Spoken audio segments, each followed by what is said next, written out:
right, so welcome to the November webinar for the Religious Communicators Council. Our speaker today is Daniel Copeland. He is trained as a social researcher and is passionate about producing objective knowledge that inspires meaningful and significant change in the world. In his time with BARNA, he has designed and conducted more than 100 individual studies.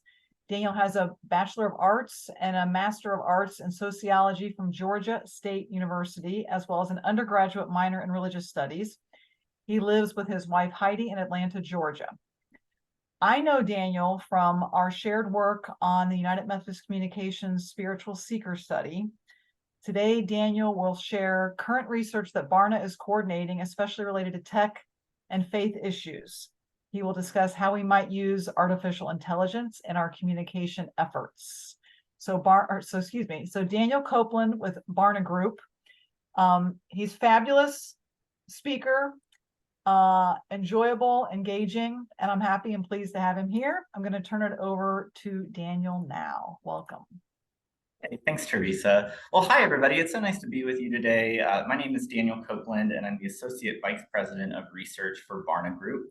I live here in Atlanta, Georgia, and I've been with BARNA for just over 5.5 years. And in my time, as my intro said, I lead the design and execution of BARNA Group's research. Mostly what I spend a lot of my time doing is meeting with wonderful church leaders like yourselves and hearing from people around what are you experiencing in the world today? What's going on? What are you seeing? Where are your needs?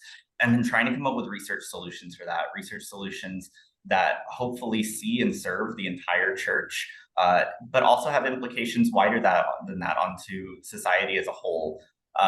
I'll share a little bit more about BARNA Group in just a second, but I'm really just thrilled to be with you all. You seem like a wonderful group. A lot of Methodists here. I'm a Methodist myself, out of Atlanta, but I'm just thrilled to be with you guys.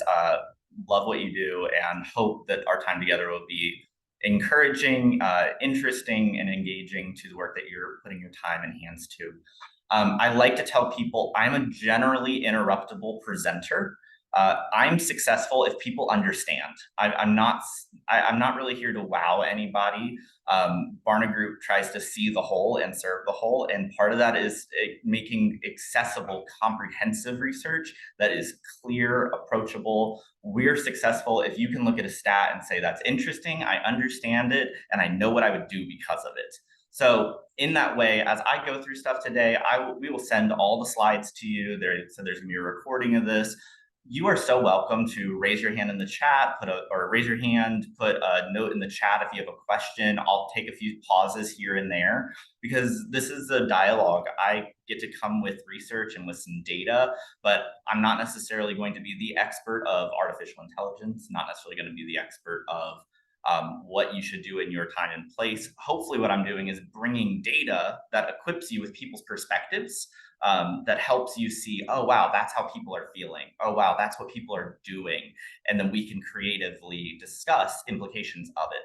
So feel free to jump into the chat. Feel free to raise your hand. If I miss it, please forgive me. We'll come back to it. I'll present for 20 minutes or so-ish, depending on my speed, and then we'll use the rest of our time for some dialogue. Let me get my screen up and ready to go.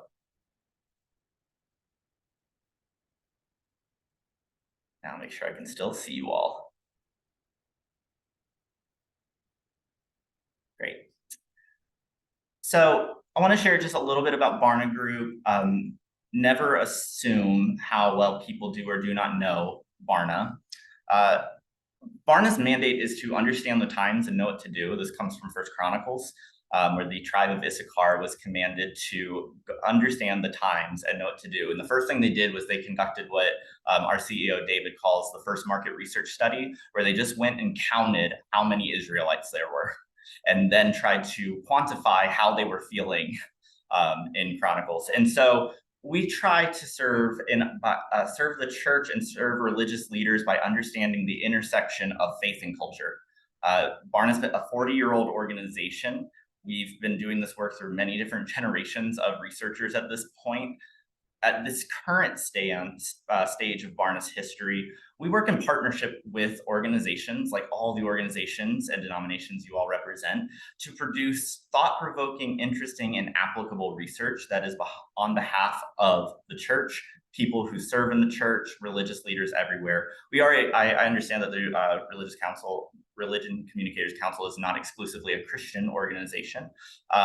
So BARNA Group, while we are most usually conducting research on Christians and church leadership, there is nothing that we do that does not have broader implications than that. We are always looking into the well-being of religion, people of different religious backgrounds, no religious backgrounds, to try to just understand and will help church leaders, religious leaders understand the times and know what to do. So we hope that our work is broader than just Christians, but recognizing that it's a bit of our bias, it's who we work with. And I wanted to name the slide you're seeing right now, all the different organizations here. BARNA Group works exhaustively and exclusively in partnership. There's nothing we do on our own, because we fundamentally believe that very few people do stuff just because of the data.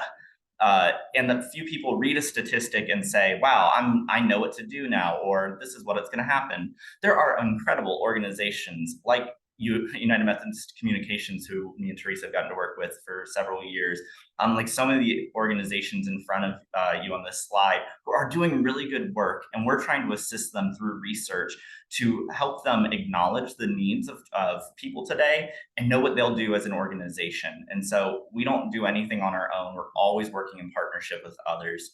And hopefully this time today is an expression of that. So it's kind of like a start with eat your vegetables first or have the salad first. So I'm going to talk you through our methodology and glossary. We are a survey research company. Survey research comes out of the market research field, which I heard a lot of you know very well.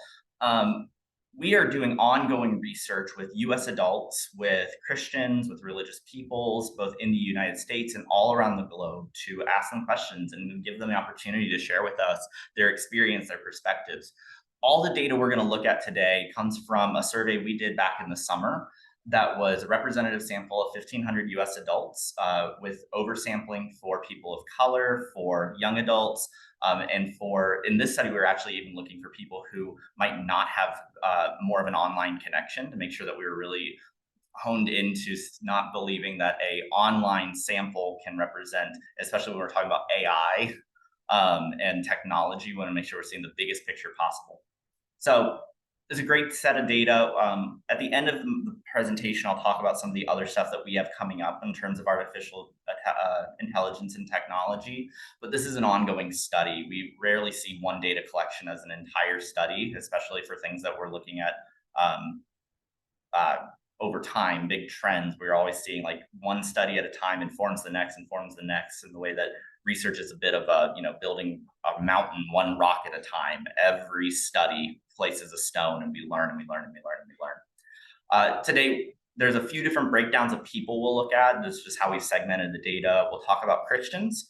Anybody who identifies as a Christian, this is a very simple. They raise their hand, they say, I'm a Christian on the survey. Nothing deeper than that. It represents about 7 out of 10 Americans, which usually surprises people, that when we often hear, especially in church work, that Christianity or religion in general is becoming smaller and smaller and smaller. We have to remember that 7 out of 10 people in the United States still identify as a Christian. That being said, far fewer people engage a church or practice their faith. And so we also split Christians up in our data between practicing and non-practicing. So a practicing Christian is any person who identifies as Christian, attends church on a monthly basis, and agrees strongly that their faith matters to them. And the non-practicing Christians are people who identify as Christian but are not engaging a church or engaging their faith. We'll also look at some generational differences today. I know there's a lot of data people and researchers in the room, so I don't necessarily have to oversell you on this, but generations are a nice grouping of people. They're not always the most scientific things, but in short, the reason that we always come back to generations in a lot of our work is just to recognize that these buckets of people help us understand change over time. They help us understand what our next generation's feeling, what our young adults feeling, but also they're not necessarily always causing change in the world. They're not always the people who are, the millennial generation did not wake up and decide we're not going to be religious. The world was going on a becoming less religious trajectory, and then you can acknowledge that by studying the millennial generation.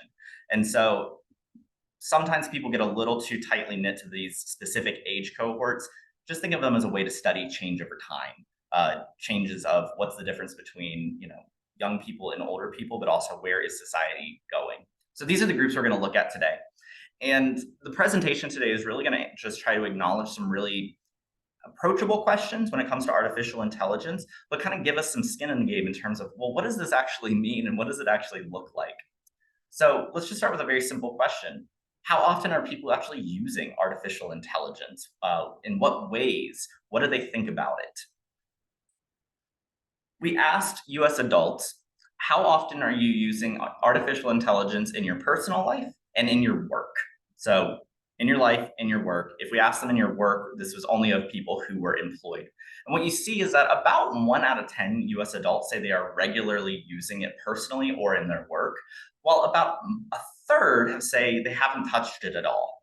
So not super surprising, kind of gives you an interesting look at, okay, we got 1 out of 10 people who are jumping into this often, but we still have over 1 out of 3 people who say I haven't touched it at all. When you split this data up by generations, what you see is that younger generations are unsurprisingly more likely to be using it. So you see, if you just look at that not at all, that never category, only 1 out of 6 and 1 out of 5 Gen Z and millennials say that they're not using it whatsoever, whereas half of the boomer generation say they haven't used it. So it's not surprising, but just worth noting. It's kind of a young person's thing right now. And I think Katie's point in the chat is so important. One of the things that we're actually digging into right now, we're sending a new survey out this week. It went into field, which is actually trying to measure how well do people actually understand what artificial intelligence is? Because exactly to Katie's point, a lot of people are using technologies that are supported by AI or machine learning that they don't realize that that's what's happening. And so what you see here in this data is conscious use of it. These are the chat GPTs, the mid journeys, the things that a person can actively pull up on their computer and go use. I think it still gives us a nice kind of North Star of here's how people are thinking about it, especially seeing that even if it's just perception, half of the boomer generation, those are people 57 to 77 years old, don't feel like they're using it whatsoever. When we then split the data up by Christian to non-Christian, what we see is that there's really not a strong difference here. There's no difference at all on the personal side. What's weirdly interesting, we still don't have a strong hypothesis around this, is that Christians are somewhat more likely to be using it in their workplace. We haven't really landed why we think that is, or if it's just a fluke of data of some sort, but it's interesting, worth thinking about. So we get to see here that if you take all this data into consideration, about 1 out of 10 people are using it pretty often, but 1 out of 3 aren't using it. Older generations far less likely to be using it. And on religious basis, Christians and non-Christians are using it at about the same frequency, which isn't super surprising, but just worth noting. How do people feel about AI, though? I feel like this is one of those questions that my background's in sociology, and it's one of the things that I often just really fascinated by to think about. But how do people feel about it? What do they think about it at this phase of where we're at with AI and its applications? We gave them just a select all that apply list to start. And we gave them options like, are you skeptical of it? Are you curious? Are you hopeful? And what we see is that US adults, if you just look at all US adults, the main 2 feelings are skepticism and curiosity, followed by there's a little bit of hope. There's then the flip side of I don't trust it. I'm really interested in this, 1 out of 10 adults, only 1 out of 10 adults say that they do trust it. It's one of the big humps that I feel like a lot of people are having to come over of just because it's there, do we trust it? And just because it's there, do we use it? But skepticism and curiosity, you also see some other negatives and positives mixed in. Hopeful, it can do positive things in the world. 1 out of 3 people feel that. People having moral concerns about it, 23%. Fascination, about 1 out of 5. Believing it will make life easier, 1 out of 5. I'm not interested, about 1 out of 6. A lot of people who say they don't understand it or even feel threatened. I think we get to look at this data and say, okay, people are overwhelmed. There's a lot of feelings out there. There's a lot of curiosity, skepticism, but also people just kind of coming up to speed with what is this thing and what does it mean. What's interesting is when we break this down first by just Christians to non-Christians, what we see is this pretty clear difference between non-Christians actually feeling a little bit more hopeful towards artificial intelligence, a little bit more fascinated by it compared to Christians, and even feeling as though they believe it'll make life easier or expressing excitement. Whereas Christians are just a little bit more likely, and this is significantly different statistically, to say, I don't understand it. So it's kind of interesting. Maybe this comes from a religious place of moral efficacy. Maybe it comes from a place of people, there might actually be an age effect to it, that a lot of Christians are actually older and non-Christians are a little younger.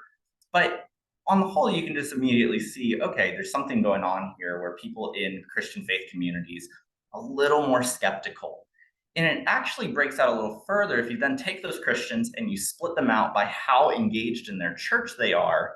They actually even express more sensitivity.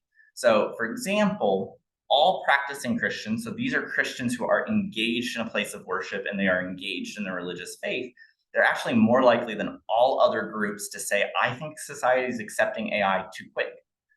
They also, though, say, I want somebody to teach me about this. Maybe there's an openness within the Christian faith community to saying, hey, I would learn a little bit more about this, but I do think we need to slow down. But they also kind of feel like it's relevant. I want to keep up with the times, maybe. 18% of the practicing Christian groups say, I think AI advances happening right now are relevant to me. So you see, as you dig even further and further into the Christian faith community, people having this really mixed perspective of skepticism, feeling like people are approaching it too fast, but also an openness. I want someone to teach me about this. Please, like, lean in, teach me something about this. Maybe there's a relevancy here. So let me summarize what we've kind of seen so far. And I'm going to do a little summary slide, and I'll take a second and ask if anybody has any questions or things they are thinking through. So the majority of people are still getting acquainted with artificial intelligence. This data was taken back earlier this summer. I think when we look at new data, I'm sure these numbers will have come up just a little bit, but I wouldn't expect it to have come up super far. As you all can have kind of experienced, I'm sure, earlier this year, especially around March and April, artificial intelligence was in every news story. It was on everybody's hot topic list, and it's kind of cooled off now. I think as more and more change and innovation happens, it'll probably come back up again in the news. But at this point, it's easy to say the majority of people are still getting acquainted. They're still figuring out what is this thing. There's a mix in the US population around skepticism and curiosity, and very few say that they trust it. Trust is going to be one of the biggest hurdles for AI technologies. And then finally, Christians are carefully discerning their perspectives and uses. Maybe you could say that the Christian population is just being a little patient. Maybe one way to read between the lines of the data is to say they are open, but also saying, hey, maybe let's slow down a minute. Maybe this is moving too fast.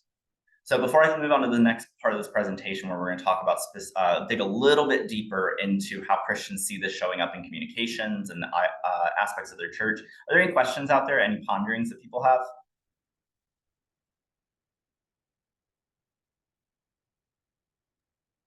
I'm just going to say, Daniel, I have ponderings, but I'm going to save those for when we actually have more discussion later. So Sure. Thanks for the pause. Wonderful. Great, let's keep moving then. So one of the places is for BARNA, we're trying to understand how do people see this showing up in their churches.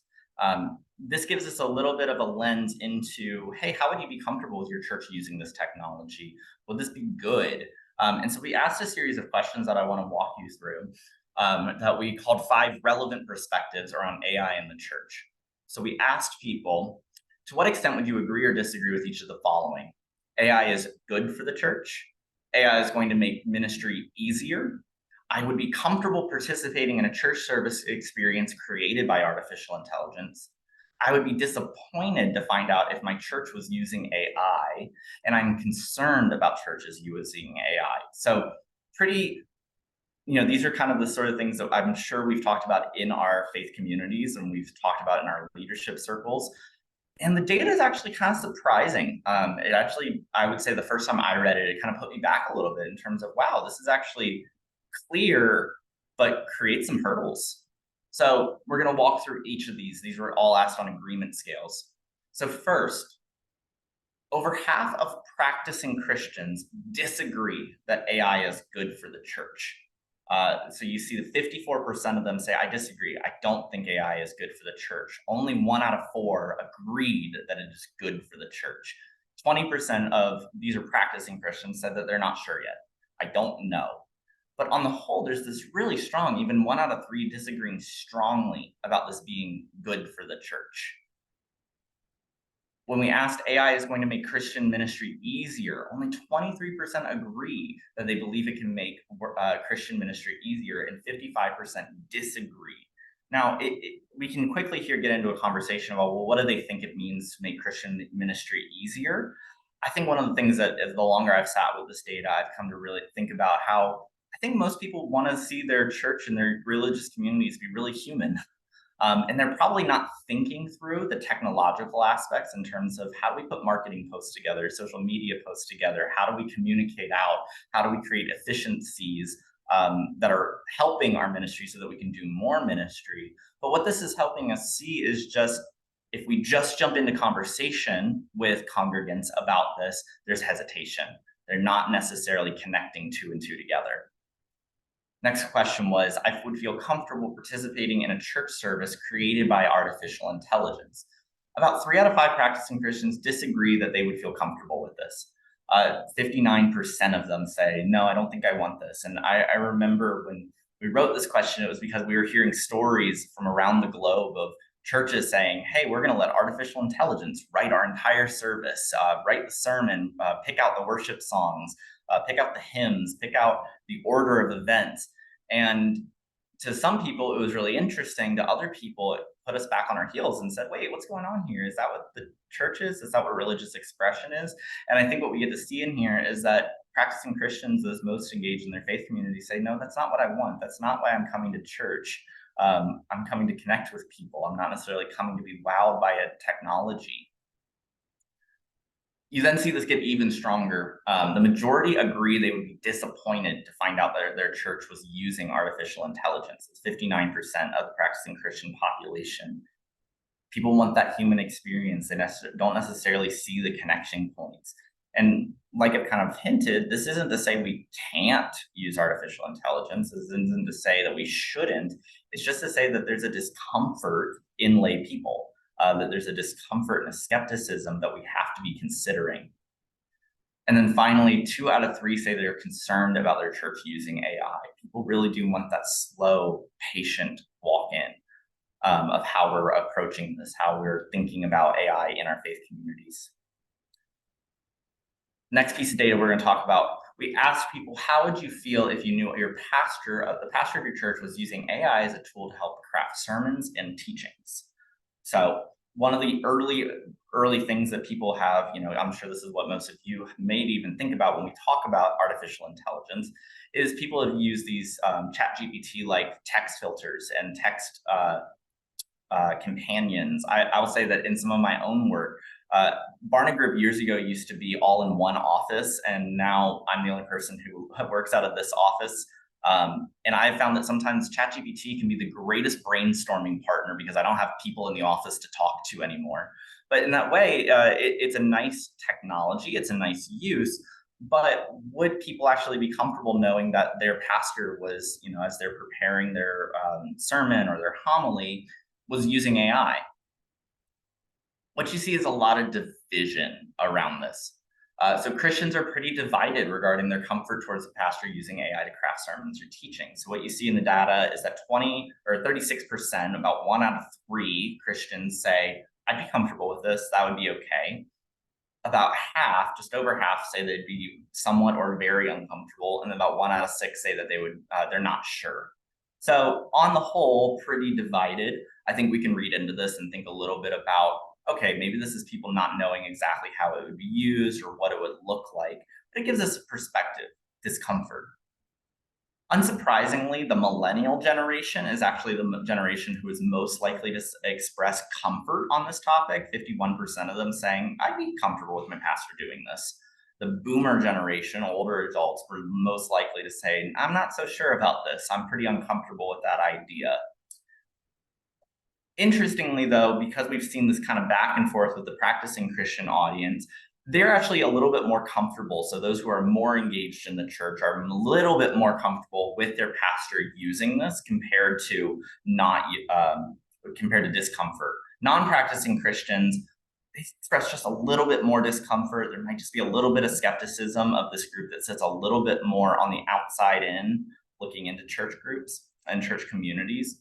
But what we see is that this is a point of division. And I think we can look at this piece of data and think about all the work that we get to do, whether we're in communications, whether we're in, writing social media posts or writing articles, and think, how comfortable are people going to be if we were to disclose that this is what we're using and this is what we're doing to get our posts out, to get our writings out, to do our work?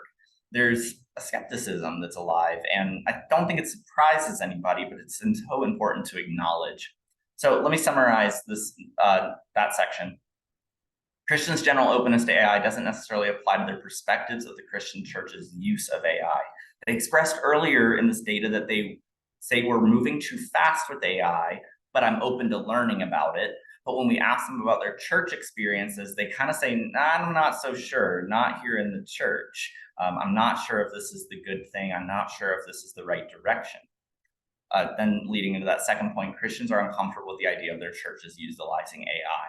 And third, it's going to take time. I think one of the things I've said the most when it comes to talking about AI is use in this church, that it's going to take time to understand how AI can assist ministry in a way people are comfortable with. And two, how to lead and learn from congregants into a discerned perspective of AI, recognizing that we have to educate, that a lot of people don't actually understand what we're talking about when we say AI. They might not actually have a creative idea of what AI could be doing in their churches. And so we need to have this perspective of patience and objectivity that, okay, people don't necessarily know what we're talking about. They're a little skeptical. They definitely are uncomfortable with the idea of it being used in the church. However, if any path exists to move forward, it's going to be a patient one. And it's going to be one where we are educating people as we go around what AI would actually look like in a church or a religious setting. So all that being said, that is the primary bit of data I wanted to walk through with you all today, just to kind of lay the groundwork. And I'm going to go ahead and turn my share screen off. And I'd love to just take a moment and hear from you all. What are you thinking? What questions have emerged for you as we looked through this data?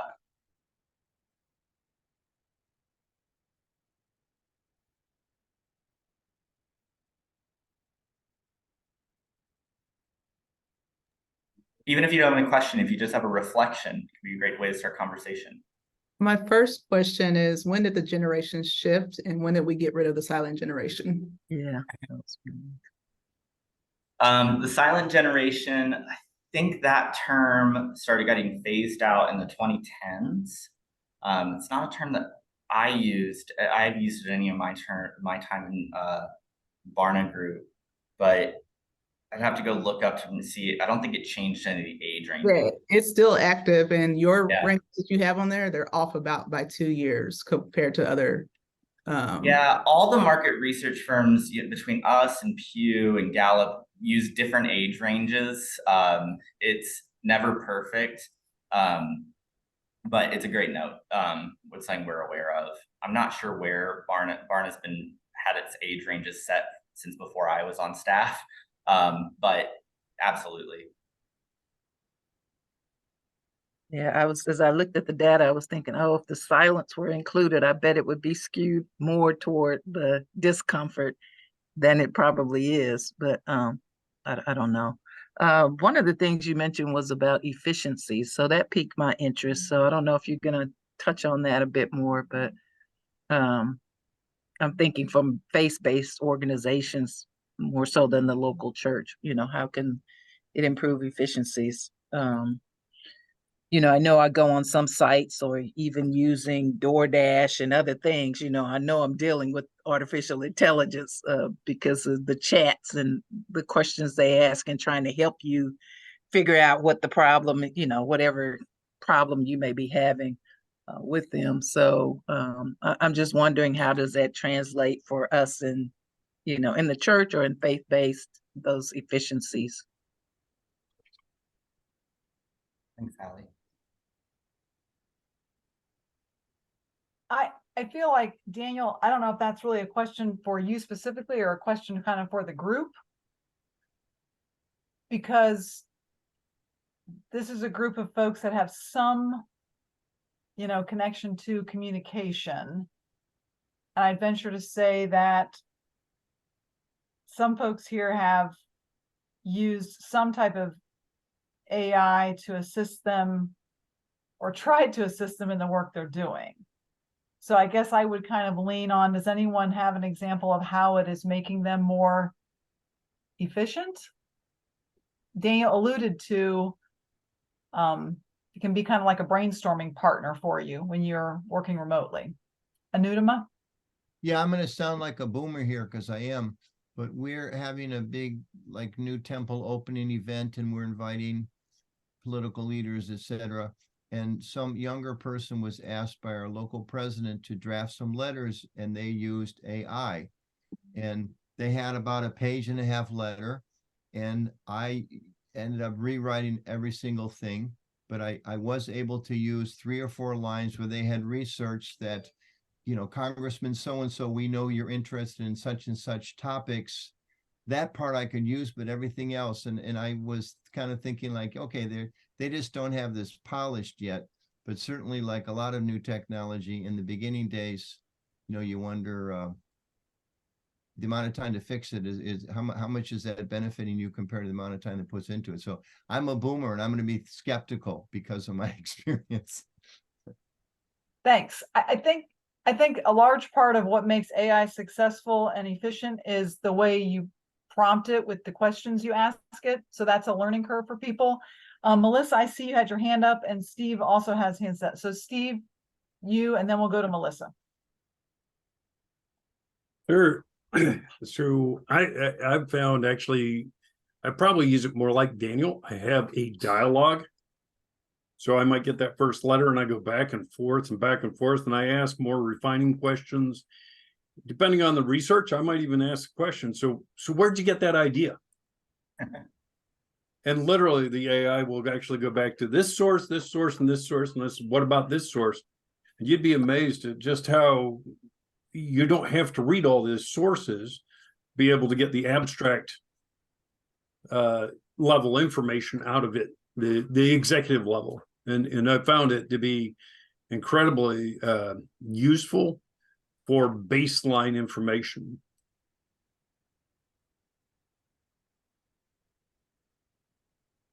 Okay, Yeah. I'm thinking, can you give us more of an example? Sure. AI is the paralegal for the guy who's going to go argue in court. Okay. They're the ones that go look up the case law, pull out the details, sort what's applicable, not applicable, and gives it back to you. And then you can take it, and from there you form it into your own language and your own descriptor, but you've already got your pre-laid out sources, and your arguments are organized more efficiently than if I had to go read 20 articles to be able to pull in what I was looking for. Okay. Thanks. Melissa. Yeah, I was gonna say I've been using it less for content creation and more for help with like processes, which helps with efficiency. So, I can say like, give me a marketing plan that's trying to reach this age group of people with this messaging across all digital platforms. Tell me how frequently I should post, etc. And then it'll build that for me. So I'm not necessarily, and it will give content suggestions, which are helpful for sure. But, if we're going to use it for content, it's like base, like it's a way to start.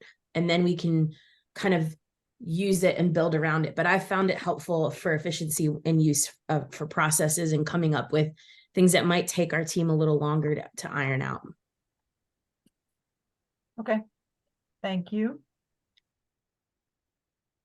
I see some comments in the chat. So I'm going to turn there next. Okay, Glory says, what does it mean to be human in the age of AI? This to me is a key question. And I think that we go back to some of what Daniel presented in terms of the respondents to this survey and their perceptions and feelings around AI right now.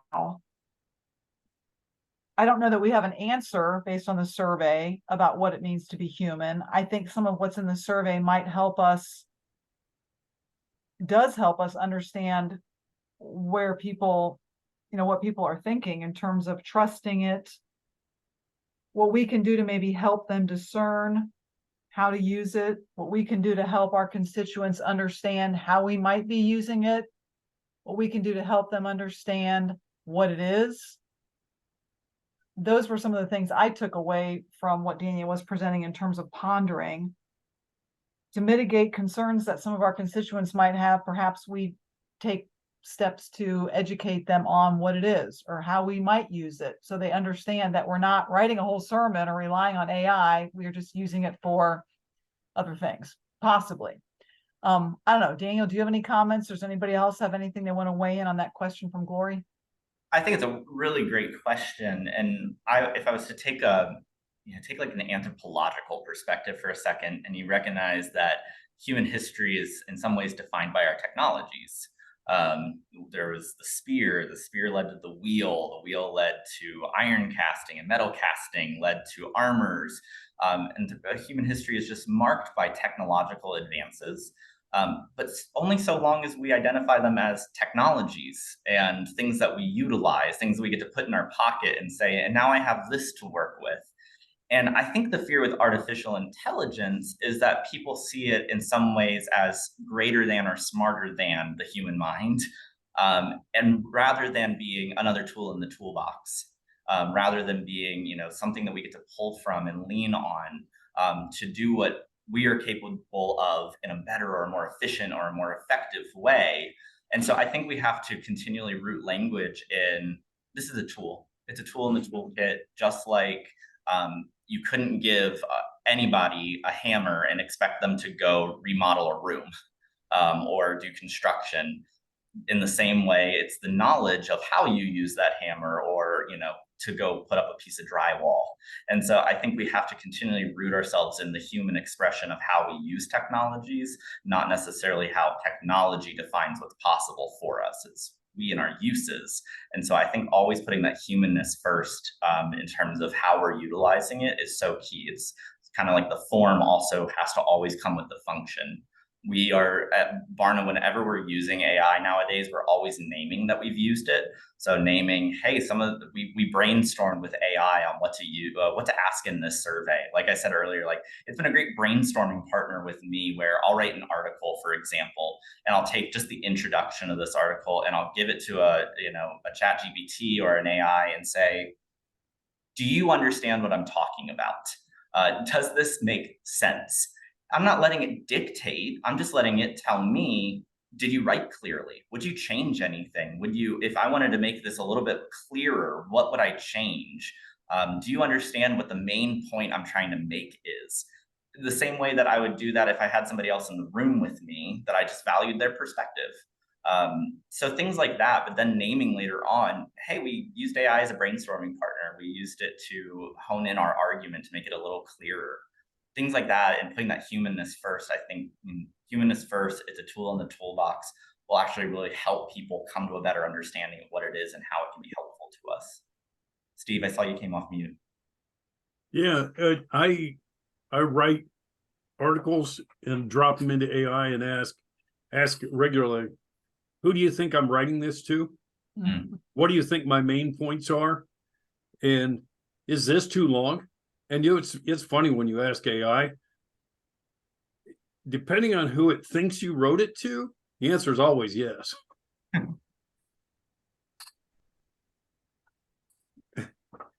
In terms of the length of the article? Yeah, absolutely. Okay. Yeah. Okay. And I mentioned something else. So I have some expertise through experience in scouting and the church combined. So I've set a profile in my AI and said, hey, I'm actually a director within the church for scouting ministries. I've got over 20 years of experience in scouting. Recognize that I'm an expert in the field. So now my AI, anytime I write an article, it will ask me questions. And how would you apply this topic to this and this and this, knowing that you value this and this is important for the church as well? And it's interesting because then the dialogue actually is more intensive. And then I've asked other people to go ask the Chat GPT is one of my preferred certain questions. And you would be amazed. It's learned from me because I'll see quotes from responses that I made to Chat GTP showing up in other people's responses. It is learning, and we actually have the ability not to manipulate, but to add to the learning. Okay, well, and I think I want to jump to a couple other things because we're here till the top of the hour. So I want to respect everybody's time. But I also want to go to a couple things in the chat that I think are maybe a little bit more around that. I don't know if it's really the technical side, not how to use it, but what are some things you want to know about it? So Katie, you said in here with some of the pushback is some software and companies have buried in their policy that by you agreeing to the terms, they have the rights. Is that sort of along the lines of, I'm not an expert at this. So does that fit into what Steve was saying or not? I don't know. Not really. So if you remember last year or so, there was the Age Yourself app. And so within that policy of that app, they own the rights of your likeness. So they can take your face and your image and utilize it anywhere they want to. And so that was some pushback that you're probably getting in your survey. It was like, no, I don't trust it. I don't want it because of the image, pictures, and videos that people are creating. Even this year, people are doing the AI headshots and AI pictures in nature. If they read the policy and terms and conditions, they realize that their likeness can be used anywhere. And so it's a whole understanding the policy and terms and the software that you're utilizing and actually understanding what artificial intelligence is, because that's the biggest thing. Most people don't know what artificial intelligence is and how they've been using it for decades. It got popular because people started saying AI this past 5 years, but you've been using it for decades and don't even realize it. Yeah. Well, and I appreciate that. I think that also is a combination of things, because if we want to, this is just my summary of thoughts here. If we want to help people have more trust, we also need to explain it's technology that humans use, and these are some ways they could use it to enhance the work they're doing. Perhaps you trust that, but perhaps you don't trust. There are times when maybe you shouldn't trust, or that you should have some caution, because there is, which takes us down a whole nother avenue of, is there fake news? Is there misinformation? Are they putting, are they, to your point, Katie, are you somehow being exposed to something that was created using artificial intelligence that just simply isn't so? That is maybe even outside of what we are trying to do, the work we're trying to do, but that a human being alive in the world today is exposed to on a daily basis. So this is beyond probably what we're going to cover today, but this is why it's so relevant. And I think it is important because I feel like even a month or two ago, I think I was even more of a place of being very, very cautious. And I'm a little bit more to a place where if AI is a technology that can enhance the work you're doing, then you should consider using it. Versus being very, I don't trust it. So I don't know. I appreciate, I'm pontificating, or I'm just putting. Anne had a question in here. Wonder how cost underpins attitudes. Do some worry about the cost to access AI, as certain programs require a fee? What about the cost of AI replacing workers? I'm not sure what these AI tools cost. I imagine some are free and then you pay more to get the more robust version. Does anybody have any comments to share on that? It's becoming pretty clear pretty quickly that a lot of AI software is going to be put behind paywalls. Some of the early stuff was more free. There's a free version of a lot of them and paid versions of other ones. But think less about artificial intelligence for a second and just think about like software trends, where a software pops up, it kind of scales, it gets interesting, and then it gets picked up by one of the major software companies. Then a Microsoft buys it and puts it behind a paywall and adds it to their rapport and to their profile, or their portfolio, and then that happens over and over and over again. And so I think we're at the point right now where, you know, there's a lot of free stuff out there. And then as things get, you know, as the technologies get better and more efficient, the bigger technology companies are going to buy those up, like just like you buy a company and put that technology behind paywalls.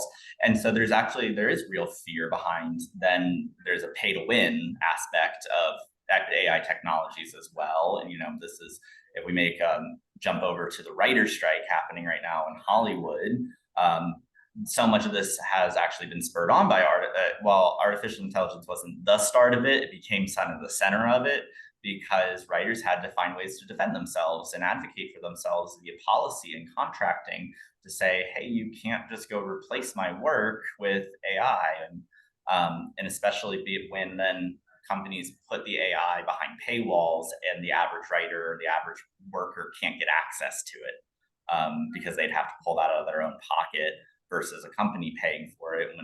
So there's so much to it. It's a really, really important question. And even back to Katie's question around policy, I'm reminded that when Facebook first got it off the ground, as long as there's been Facebook has owned the rights to anything you put on its platform. You put your picture on there, you put a video on there, they've owned that as long as there's been Facebook. And so educating people that with change amplifies things like that. So now them owning your likeness and what they can do with your likeness has just been amplified and exaggerated 100-fold, the speed at which they can do things.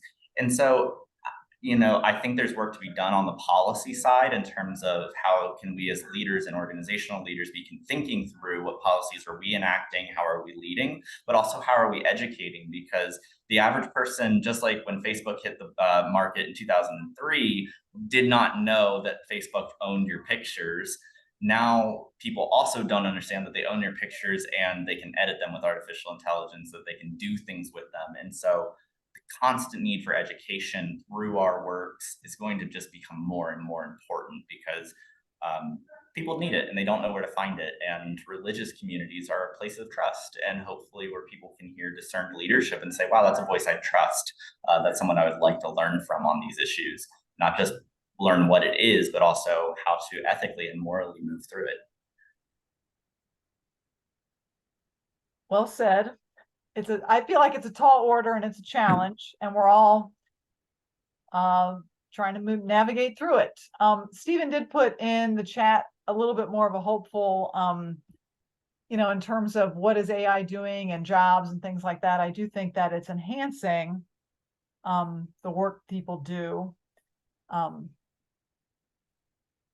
like I said, there's caution as well around it. So I think it's a balancing act for all of us. So we are technically at our time.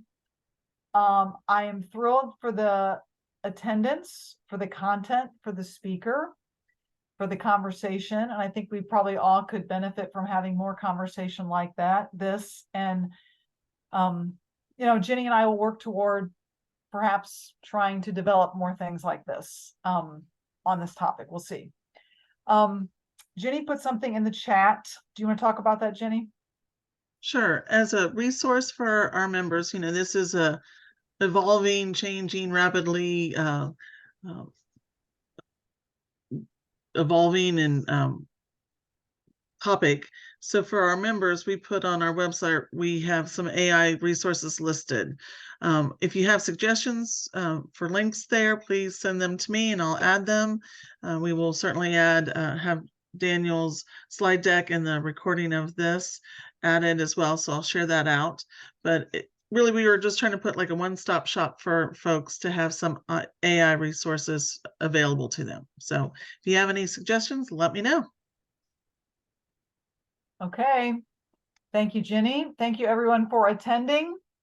You are now officially on our list, so you might hear from us again.